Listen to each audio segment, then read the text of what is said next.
Hi అండి. అందరూ ఎలా ఉన్నారు? నేనైతే అస్సలు బాలేదండి. నిజంగానే బాలేదు. సరదాగా అనుకుంటున్నారు. నిజంగానే బాలేదండి. నాకు బాలేదనేసి ఏమీ తినాలనిపించట్లేదనేసి మా అమ్మకైతే చెప్పాను. అమ్మ నాకు రేపు కారప్పొడి చేసి పంపించమ్మా, ఏం తినాలనిపించట్లేదు అనేసి అంటే, మా అమ్మ అప్పటికప్పుడు కారప్పొడి చేసి ఈరోజే పంపించిందండి.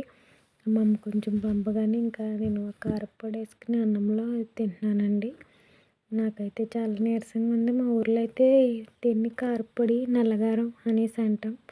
మీ సైడ్ ఏమంటారో చెప్పండి. ధనియాలు, ఎండుమిర్చి వేసి చేస్తారు కదండి. దాన్నైతే మేము నల్లగారం, కారప్పొడి అంటాము. అలాగే మా నాన్నగారు కొన్ని ఫ్రూట్స్ అయితే తీసుకొచ్చారు. యాపిల్స్ అండ్ గ్రేప్స్ తెచ్చారు. ఈలోపు మా ఆయనగారు చపాతీలు అయితే తెచ్చుకున్నారు. మా చిన్నోడు తింటా తిరుగుతున్నాడు. ఇంకా నేను కొన్ని గ్రేప్స్ కడుక్కొని అవి తింటూ నేను మా చిన్నోడు అలా తింటూ ఇంకా పడుకున్నామండి. సబ్స్క్రైబ్ చేసుకోండి.